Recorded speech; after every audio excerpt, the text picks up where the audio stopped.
Kita juga akan review sedikit pemirsa indeks harga saham gabungan pada perdagangan kemarin ditutup menguat di tengah bervariasinya penutupan bursa kawasan regional Asia. Penguatan terjadi pasca rilis neraca dagang Indonesia yang melanjutkan surplus.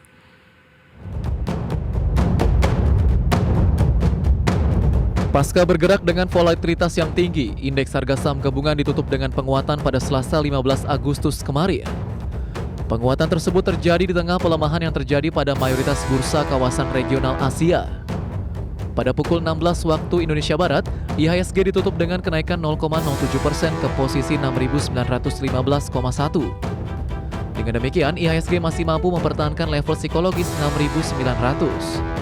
Penguatan IHSG terjadi pasca BPS merilis data neraca perdagangan Indonesia yang mengalami surplus sebesar 1,31 miliar dolar Amerika Serikat pada Juli 2023. Namun demikian, nilai tersebut lebih rendah dibandingkan Juni 2023 yang mencatat surplus sebesar 3,46 miliar dolar Amerika. Sementara dari mancanegara, indeks bursa regional Asia cenderung variatif seiring rilis data ekonomi China di Juli 2023. Di mana data produksi industri dan penjualan retail masing-masing tumbuh sebesar 3,7% dan 2,1%.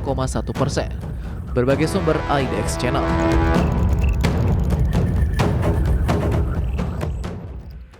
Kita ke informasi emiten lainnya dalam grafis berikut ini pemirsa, di mana awal 2024 pemerintah berencana lebur Waskita Karya atau WSKT dengan Hutama Karya. Kemudian ada Wir Asia atau WIRG catat laba 34,7 miliar rupiah, naik 33,3% year on year semester 1 2023. Lantas apa saja yang menjadi agenda ekonomi patut menjadi perhatian hari ini pemirsa? Ada harga rumah China year on year dan juga bulan Juli. Kemudian dari Amerika Serikat ada produksi industri Amerika Serikat year on year, month on month dan di bulan Juli. Serta inventory minyak mentah Amerika Serikat. Dan dari Eropa pemirsa ada IHK Inggris month on month dan juga di bulan Juli. Kita ke emiten, ada pembayaran dividen tunai dari Akra dan DOOH RUPS. Kemudian pemirsa update dari Bursa Asia dapat Anda saksikan selengkapnya di layar. Apakah positif atau justru masih negatif? Kita lihat cenderung masih negatif untuk Nikkei dari Jepang terpantau turun di atas 1%. Kemudian Straits Times Singapura turun. Kospi juga turun di atas 1%, Hang Seng Hong Kong juga turun 1,14%. Sejauh mana ini akan menjadi perhatian pelaku pasar domestik dan mungkin bisa mempengaruhi pembukaan sesi 1? Kita akan bahas bersama-sama pemirsa pada pagi hari ini. Ada Pak Steven Gunawan, Head of Research Henan Putirai Sekuritas. Pak Steven, apa kabar? Baik, Mbak Prisa. Terima kasih banyak untuk waktunya Pak Steven. Pak Steven, saya ke sejumlah sentimen dulu. Ada banyak nih, ada pidato RAPBN dari Presiden Jokowi pagi hari ini, kemudian ada rilis dari yang dinanti-nanti juga karena market cap-nya besar, Gotoh. Meskipun masih rugi 7,1 triliun rupiah, tapi ini berhasil ditekan sekitar 48%. Ini cukup signifikan, bisa dikatakan baik atau bagaimana mencermati Gotoh, Pak Steven? Nah, khusus saham Gotoh ini memang cukup menarik sekali ya. Secara year on year kerugiannya cuma tersisa separuhnya aja. Tahun lalu kan di 6 bulan pertama rugi 14 triliun. Di 6 bulan pertama tahun ini rugi 7 triliun. Jadi tinggal separuhnya aja. Tentu ini menjadi sentimen positif bagi pelaku pasar.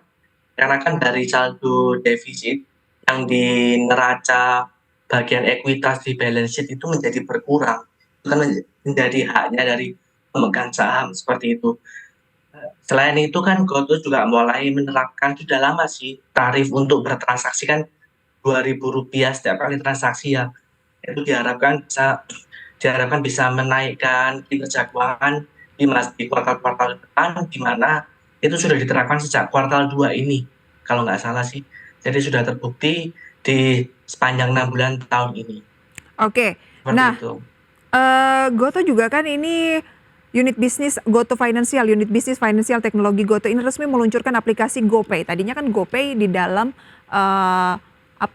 Gojek gitu ya, aplikasi Gojek gitu. Sekarang nanti akan berdiri sendiri di mana dilihat bahwa ini mungkin penghasilannya akan lebih besar dibandingkan dengan aplikasi Gojek Tokopedia itu sendiri, dan inilah yang dilihat oleh para investor ke depan ataupun membuat yakin dari perseroan akan kinerjanya di masa yang akan datang.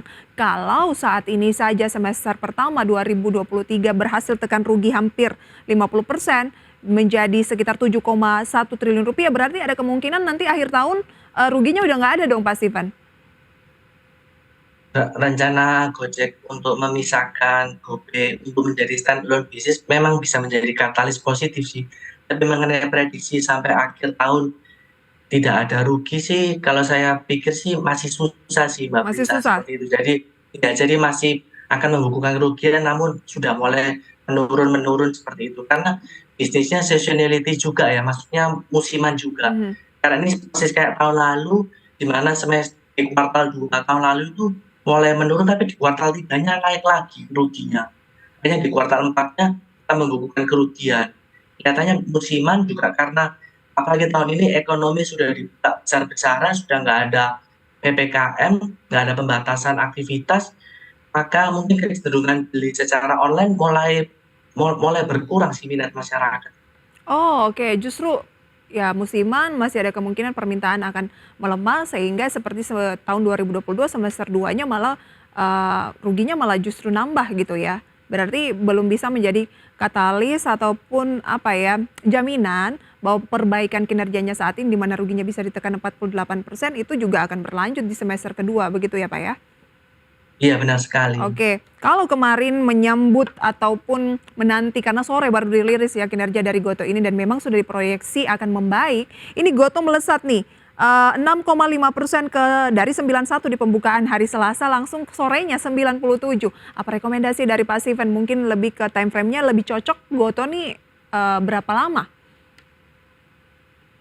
Mengenai apresiasi pelaku pasar itu untuk Gotoh kan masih diprediksikan masih rugi ya. Jadi bisnisnya ke depan masih cukup mengalami berat. Jadi time frame-nya mungkin bisa harian aja sih, karena memanfaatkan sentimen laporan keuangan tuh biasanya 3 hari sudah selesai. Jadi kayak kan sekarang kan hari Rabu, Kamis besok libur, mungkin di hari Jumat patut diwaspadai, takutnya mulai terjadi koreksi seperti itu. Oh, profit taking karena kenaikannya juga jangka pendek sudah signifikan ya, hampir 6,6% pada penutupan kemarin. Oke, berarti waspada, lebih cocok untuk yang sudah punya, hati-hati segera realisasikan keuntungan kalau memang itu sudah dirasa cukup begitu ya, daripada Jumat mungkin jangka pendeknya akan profit taking dulu ya, Pas. Iya benar sekali. Oke. Saham pilihannya apa saja Pak Steven sambil menanti apa ya kira-kira pidato RAPBN yang akan disampaikan oleh Presiden Joko Widodo nanti. Kami akan kembali pemirsa usai jeda pariwara berikut, tetaplah bersama kami di segmen Market Buzz. Terima kasih pemirsa Anda kembali bersama kami dalam segmen Market Buzz. Berikut adalah saham rekomendasi atau saham pilihan dari Steven Gunawan, Head of Research Hedan Putirai Sekuritas. Direkomendasikan AMMN dengan support 2.900, resisten di posisi 3.230, buy on weakness. Mitratel atau MTEL direkomendasikan buy dengan support 685, resisten 780. Mitratel ini sudah direkomendasikan oleh 2 analis dalam pekan ini pemirsa. Ini yang ketiga berarti ya. Pegas buy on break 1380, resisten 1645.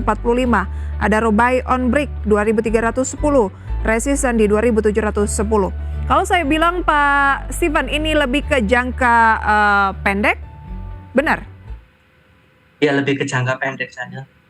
Oke, berarti kayaknya strateginya lebih tepat saat ini menanti seperti apa begitu ya pidato RAPBN dari Presiden Jokowi, juga mungkin ada hal-hal yang bisa menjadi indikator tentunya pemirsa terkait investasi khususnya di pasar modal dan bisa menjadi kisi-kisi saham apa yang mungkin akan cuan terkait dengan RAPBN ini gitu. Kita akan bahas nih bahwa yang direkomendasikan saat ini strateginya adalah lebih ke jangka pendek dulu ya Pak Steven ya. Ya benar sekali Pak. Oke, Pegas kan kemarin sudah melonjak juga, kemudian dalam sepekan terakhir ini kalau nggak salah Pegas sudah naik 5%. Nah, ada informasi juga bahwa Pegas akan kerek harga gas non-HGBT mulai Oktober 2023. Non-HGBT ini adalah harga gas bumi tertentu.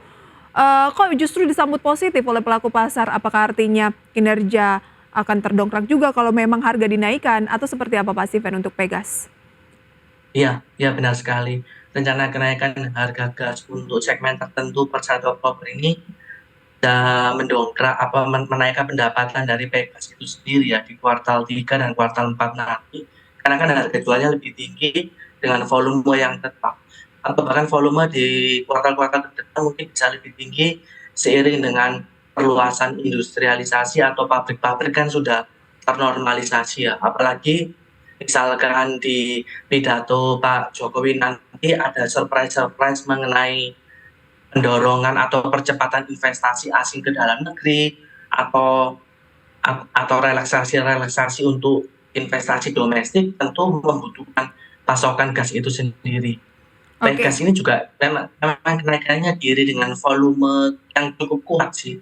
baik. Kalau saat ini Pegas dibuka di kisaran saat ini di 1465 atau terpantau mengalami penguatan pemirsa ya. Anda bilang bahwa supportnya adalah di 1380. Nah, kalau sekarang 1465 lebih baik kita tunggu dulu karena Anda bilang buy on break atau bagaimana sih strateginya Pak Steven? Iya, lebih baik tunggu dulu buy on break di harga 1485 kalau dihitungan kita, karena memang kenaikannya sudah cukup signifikan ya di kemarin-kemarin ya. Seperti Oke. itu.